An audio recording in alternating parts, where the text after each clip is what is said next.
Dito sa Papa Dudut Stories, ikaw ay hindi nag-iisa.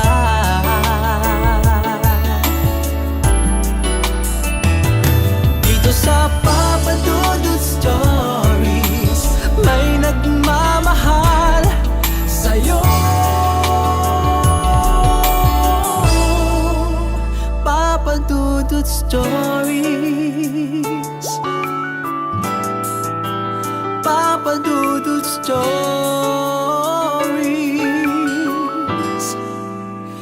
Papa Dudut Stories.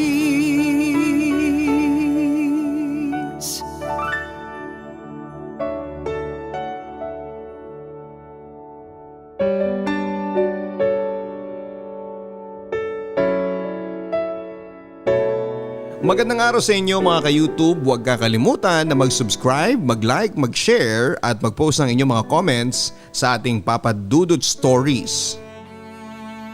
Dear Papa Dudut, magandang araw po sa inyo at sa inyong mga taga-subaybay sa inyong sikat na programa. Papa Dudut, ako po si Jolly Bert. Isa ako sa inyong mga taghanga mula pa noong nag-aaral ako ng kolehiyo sa aming probinsya. Hindi pangkaraniwan ang aking kwento. Ito po ay tungkol sa pagkatao ko at sa taong hindi ko inaasahang minahal ko ng husto. Bata pa lamang ako ay alam ko nang silahis ako. Pero hindi ko ito tanggap at hinayaan ko na lamang ang nararamdaman ko. Papadudot, laki po ko sa hirap. Nakikisaka po ang mga magulang ko kaya tuwing walang pasok noon ay nasa bukid lagi ako at nagtatrabaho. Lahat na yata ng gawaing bukid ay naranasan ko na, maging sa construction.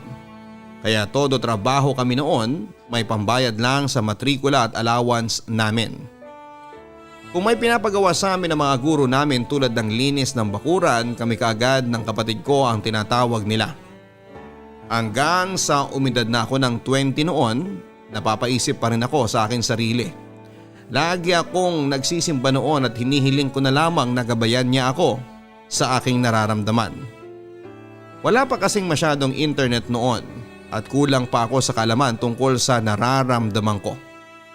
Hindi ko naman kayang sabihin sa iba lalo na sa pamilya ko ang aking nararamdaman noon. Iniisip ko naman kasi na hindi naman problema yon. Mas pinoproblema pa namin noon ang kakainin namin sa pang-araw-araw. Wala naman po akong naririnig sa ibang tao at sa pamilya ko tungkol sa akin kasi hindi po ako halata. Hanggang nakapagtapos ako ng kolehiyo taong 2008. Agad akong lumuwas ng Maynila pero para hanapin ang kapalaran ko. At napadpad nga po ako sa Pampanga bilang marketing sa isang meat shop noon. Papadudot, doon sa trabaho ko ay madami akong nakilala.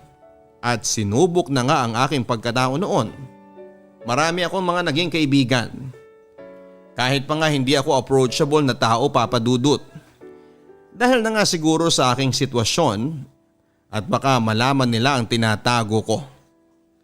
Nakilala ko si Randy, Papadudot. Kasama ko siya sa trabaho at napakabait ni Randy sa akin.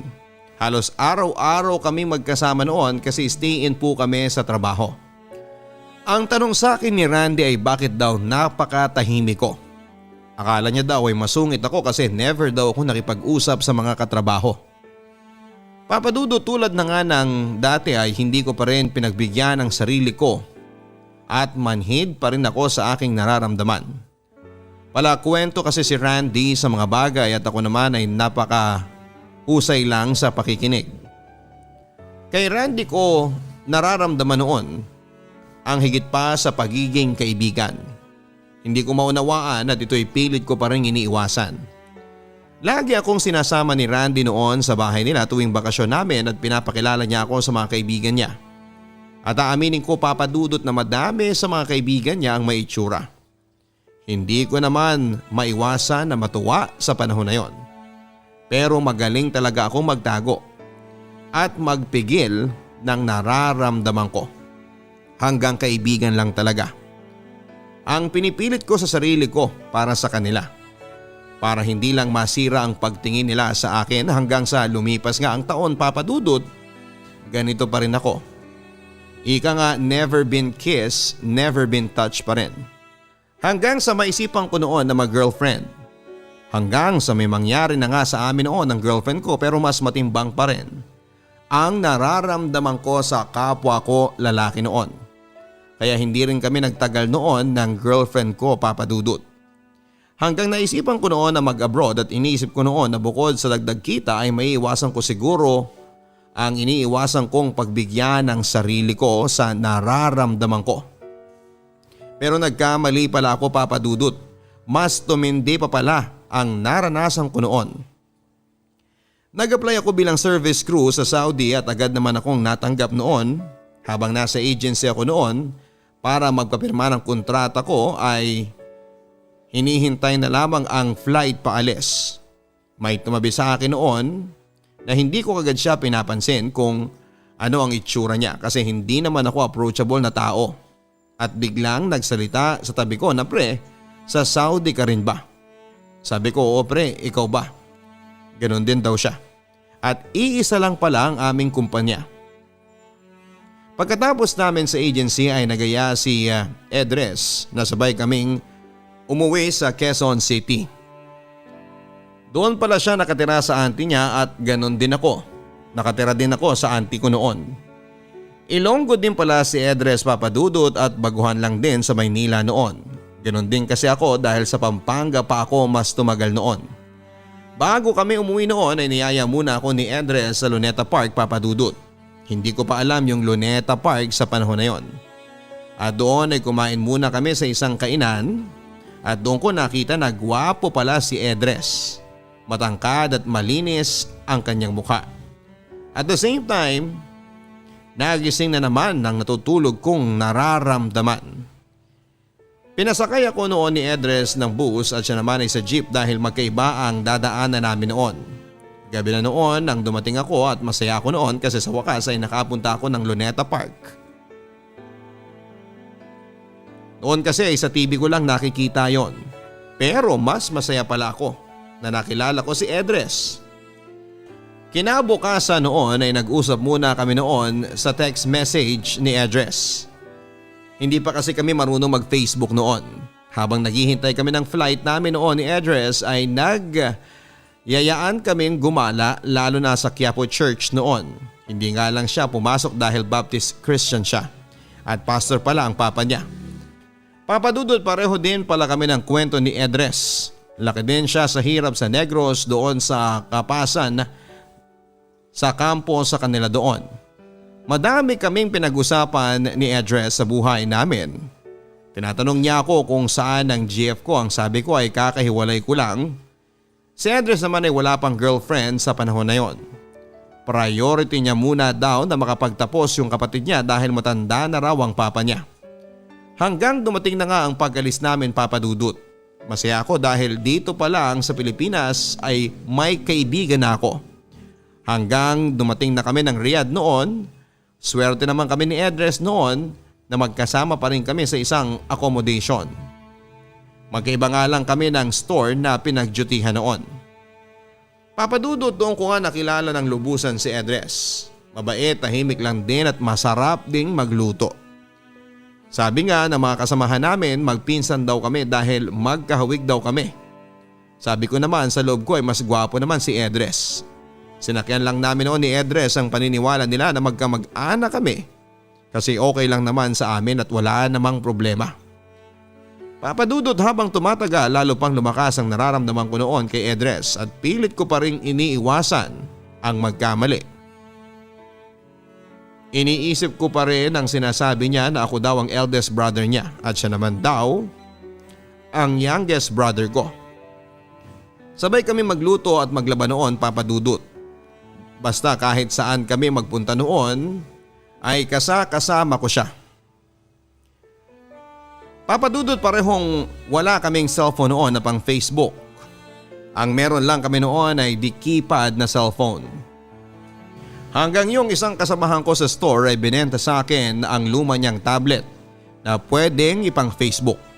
Agad na binuksan ko ang Facebook ko noon dahil bago kami pinaalis, pinagawa kami ng Facebook ng agency Sa panahon na yon, Papa Dudut, ay isa lang ang gamit na phone na pang Facebook namin ni Edres.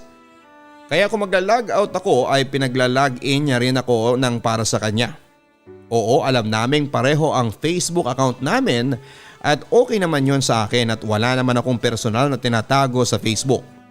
Magkatabi kami niya ni Edres sa higaan, Papa Dudut, at hindi niya alam na iba talaga ang nararamdaman ko sa kanya na pilit ko pa rin iniiwasan na mangyari dahil ayaw kong mapahiya.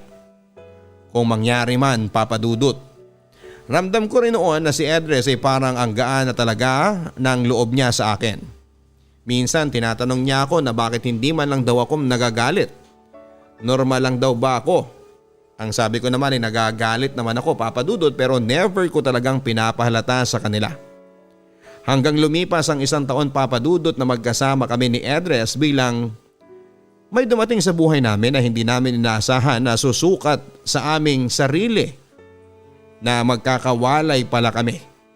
Nailipat kami sa kanya-kanyang lugar noon, Papa Dudut. Ako ay nalipad sa boundaries ng Saudi noon.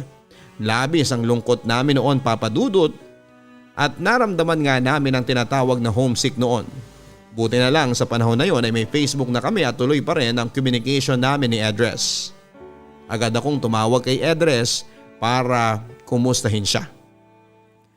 Agad kong narinig na malungkot ang boses ni Edres na umiiyak at gusto niya raw na umuwi noon at ayaw na raw niyang pumasok. Agad ko naman siyang pinayuhan noon na kaya natin to at kailangan lang nating matutong mag-isa sa buhay. Napaiyak din ako, Papa Dudut, at naawa ko kay Edres sa panahon na yon.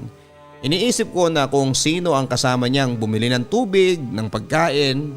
Bata pa kasi si Edres noon, Papa Dudut. 18 years old pa lamang. Ako naman ay 22 years old at first time niya rin na himuwalay sa pamilya niya. Hindi katulad ko na matagal na ako sa Pampanga na nalayo sa pamilya ko. Agad akong nangako sa kanya na araw-araw ko siyang kukumustahin sa Facebook. Ginawa nga namin yon.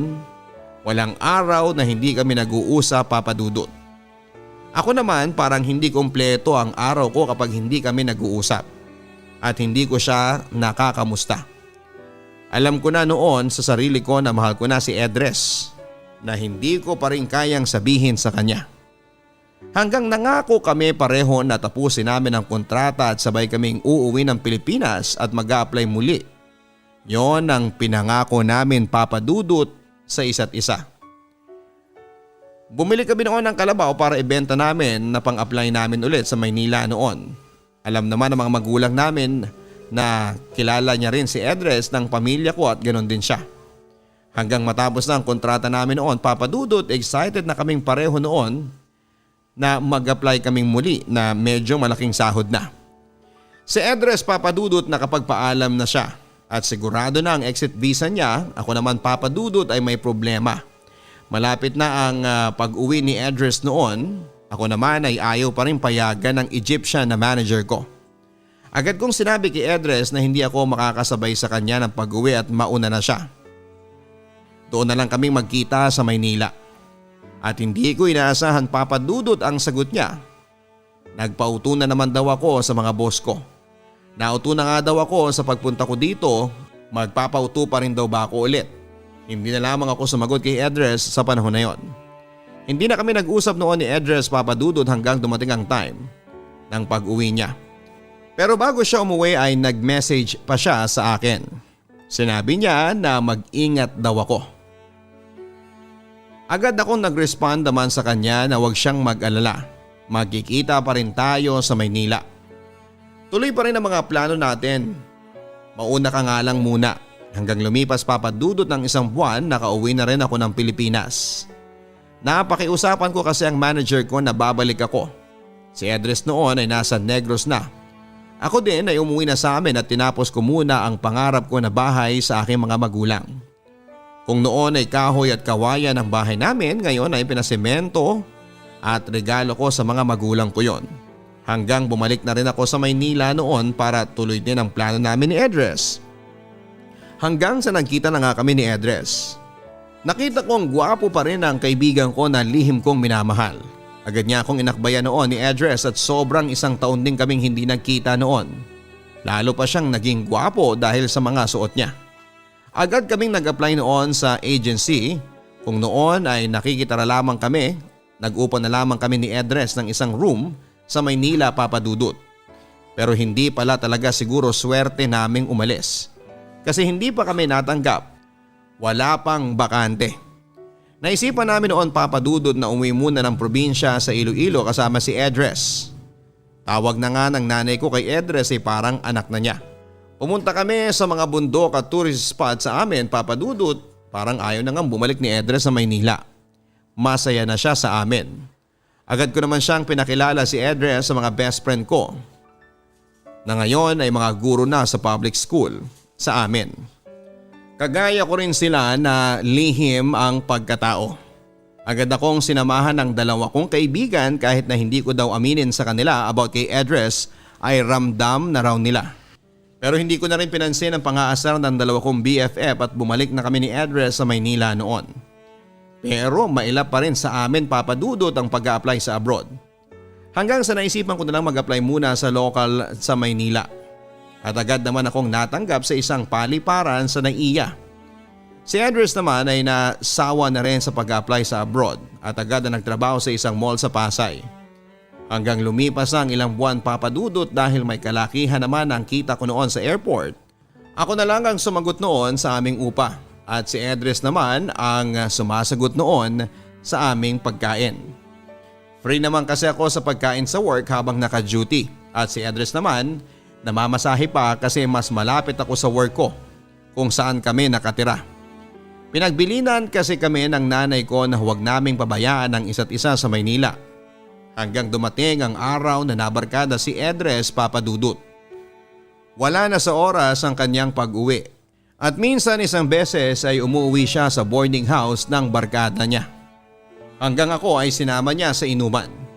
Hindi kasi ako uminom ng alak masyado, Papa Dudut, isang beses lang sa isang taon basta hindi ko talaga gusto ang alak.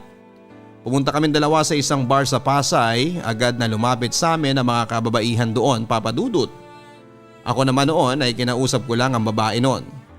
Saka sa loob ko ay hindi ko talaga gusto ang lugar na yon. Hanggang halos tinamaan na rin ako ng alak, Papa Dudut. Madaling araw na noong umuwi kami ni Edres. Okay lang daw yon, enjoy naman daw namin ang aming mga sarili. Pagdating sa bahay, lasing kaming pareho noon, Papa Dudut, pero agad akong sumuka pagbaba ng jeep. Kumain muna kami ng goto at pagdating sa boarding house na nakahiga na kami kaagad. Hindi ko inaasahan ang mangyayari na sa buong buhay ko ay hindi ko pa naranasan. Magkatabi sa higaan kami noon at hindi ko mapigilan na yakapin siya, Papa Dudut. Hindi naman siya gumalaw noon at tulog na rin siya. May nangyari nga sa amin ng gabing yon, Papa Dudut. Kinabukasan noon ay hindi ko na alam kung ano ang gagawin kasi pagising ko ay nakapasok na siya sa trabaho. Nagluto muna siya ng pagkain namin. Pagdating niya noon, hinintay ko lang na tanungin niya ako pero wala naman siyang nasabi na parang walang nangyari. Hanggang uminom na naman kami. Lumipas ang isang buwan. Pero lagi akong overtime kaya limitado ang oras ko noon. Nagbar naman kami ni Edres noon pero wais na ako. Hindi na ako umiinom ng madami at siya na ang nalalasing noon. Umuwi na kami noon, Papa Dudut. Napilitan pa nga kami mag-taxi kasi halos hindi na niya kayang lumakad. Pagdating sa boarding house ay agad ko siyang pinalitan ng damit noon, Papa Dudut, at doon na naman ay hindi ko napigilan pa ang nararamdaman ko. Hindi ko alam kung gising ba siya noon or hindi pero parang sure akong gising siya noon. Kinabukasan ay ganun pa rin, parang walang nangyari. Walang ilangan, Papa Dudut, naging busy na rin ako sa trabaho naming pareho noon at napansin ko na hindi na siya masyadong umuwi. Kung umuwi man siya ay late na, saka minsan pagdating ko ay may kausap siya sa phone niya. Pinapatay niya kaagad pagdating ko. Isang araw ay nakiusap siya sa akin na ipasok ko daw siya sa work at ginawa ko din yon kasi di hamak na mas malaki naman ang kikitain niya doon. Pinagkamalan pa rin kaming magkamag-anak kasi magkahawig daw kami. Sa ibang department lang siya na-assign noon pero isang building lang kami, Papa Dudut. Napansin ko na busy na si Edres sa bagay na hindi ko alam at sure, minsan tuwing day off niya ay hindi na siya umuwi at lagi siyang nawawala paggabi. Sabi niya ay nagpapahangin lang daw siya sa labas. Agad naman akong naniniwala at wala naman akong karapatan pang tanungin siya. Hanggang mag-file siya nga ng leave at nagpaalam na uuwi muna sa kapatid niya sa Tarlac noon. Hindi ko inaasahan noon ang susunod na mangyayari. Kachat ko kasi ang kapatid niya at sinabi ko na nandyan ba si Edres. Kahapon pang umuwi dyan. Wala pa nga daw. Agad akong nagtaka noon. Naka-off na naman ang phone niya at dito ko na nga naisip ang bagay na hindi dapat pwede. Pinakialaman ko ang pribado niyang Facebook account. Nagtry akong mag-login sa Facebook account niya, Papa Dudut, at doon ko nga nalaman na may girlfriend na pala siya. At matagal na sila at sa panahon na yon ay nasa hotel sila, Papa Dudut, noong mga time na wala siya. At doon pala siya natutulog sa girlfriend niya sa Laguna. Nakikita ko pa ang masaya nilang picture habang nasa loob sila ng hotel. Sobrang sakit pala, Papa Dudut. Pero wala naman akong magagawa dahil wala namang kami at kaibigan ko lamang siya. Hindi ko rin inaasahan ang natuklasan ko na yon. Yun pala ang magpapalaya sa akin, Papa Dudut. Nilakasan ko na lamang ang loob ko na tanggapin yon, Papa Dudut, kasi para talaga si Edres sa babae at hindi para sa akin. Sa panahon na yon, sana nilakasan ko ang loob ko na sabihin sa kanya na mahal ko siya. Kaya lang ay hindi na nangyari yon. Agad kong tinanong si Edres pagdating niya sa bakasyon. Naglasing ako noon, Papa Dudut, ayaw niyang aminin na sa GF niya siya nagpunta. Sinabi ko sa kanya na nakita siya ng kaibigan ko sa department na lumabas ng hotel. Sabi niya sa akin, madali daw akong maniwala sa mga chismis. Lasing lang daw ako at matulog na. Pero naging makulit na rin ako noon at sinasaway naman niya ako sa pag-inom. Pero naubos na rin ang alak na iniinom ko, Papa Dudut. Alam ko na may mali ako, Papa Dudut. Nasabi ko sa kanya ang salitang alam kong mali. At ito ay ginagamit mo lang pala ko. Uminit ang diskusyon namin, Papa Dudut, at sinabi niya na oo, meron siyang GF at ilang buwan ang buntis. At sinadya niya daw na ilihim sa akin para hindi daw ako masaktan. Ano raw ba ang problema ko? Kasi magkasama daw kami ngayon sa bahay. Lalo pang uminit ang diskusyon na yon, Papa Dudut, pero never naming pinagawa yan ang tungkol sa pera. Hanggang sa hindi ko inaasahan na may tulo na pala ng dugo sa bibig ko dahil sa lakas ng suntok niya sa akin. Umabot na nga kami sa pisikalan noon, Papa Dudut. Nagdilim na rin ang paningin ko at agad akong gumante sa kanya. Alam ko kasi na mas kaya ko siya. Nagpakawala ako ng suntok at hindi ko alam kung saan tumatama sa kanya. Namalayang ko na lang na may nakayakap na sa akin at nagsalita na tama na. Ako to, ang special friend mo. Agad akong tumigil at niyakap ko siya, Papa Dudut. Agad kaming nahimasmasan at nagsorry kaagad ako sa kanya. Dinala ko siya noon sa ospital dahil napuruhan ko pala siya sa mata at may dugo na rin yung puti sa loob ng mata niya na namaga pa. Agad kaming sumakay ng taxi at pumunta sa isang private hospital sa Makati. Dahil ito ang pinakamalapit sa amin. Agad kaming lumipat ng ospital dahil mahal pala dito. Doon sa ospital ay may incident report kasi kakasuhan ko daw yung nagbugbog sa kanya.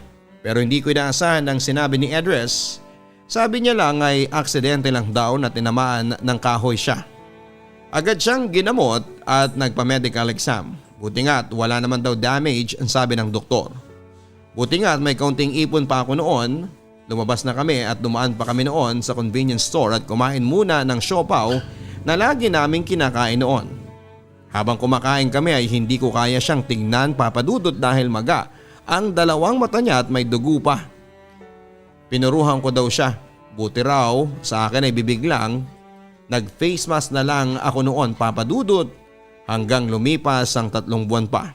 Magkasama pa rin kami sa isang boarding house noon sa kabila ng nangyari sa amin. Hanggang isang araw ay kinausap na ako ni Edres at tinatanong, hindi ba gusto mo nang maging malaya? Ito na siguro yung time na yon. Malaya ka na. Salamat na lang sa lahat. Isa lang ang sinagot ko noon, Papa Dudut. Ang sabi ko ay oo, ganun talaga. Kailangan talaga nating maghiwalay dahil yon ang tama.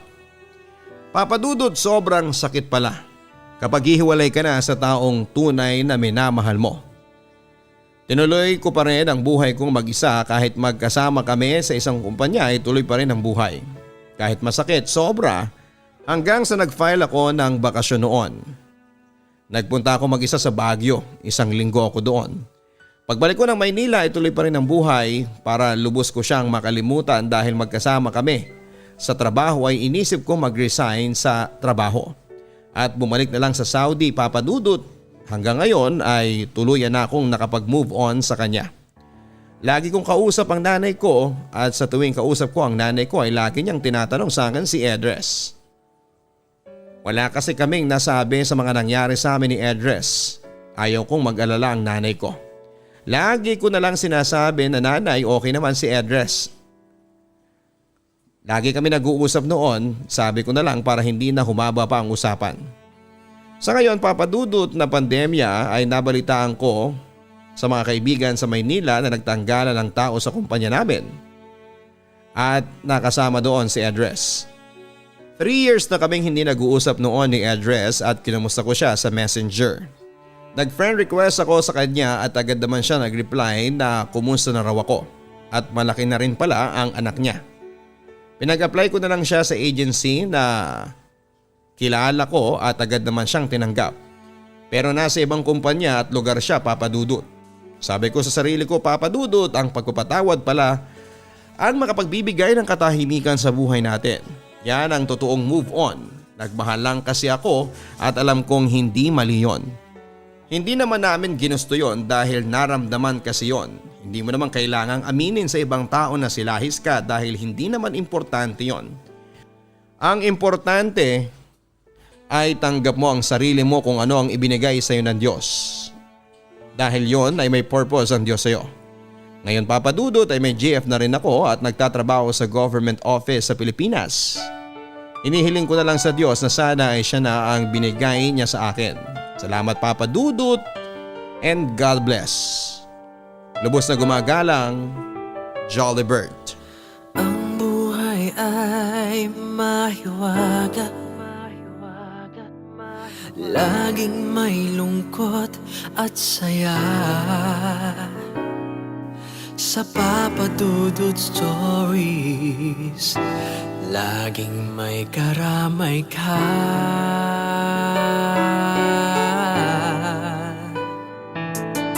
Mga problemang kay bigat,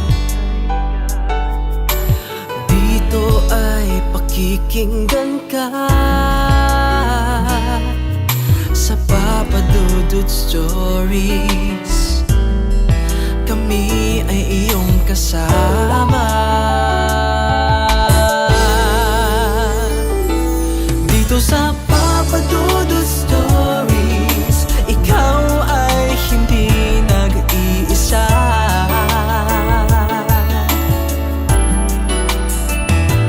Dito sa Papa Dudut Stories, may nagmamahal sa'yo. Papa Dudut Stories, Papa Dudut Stories,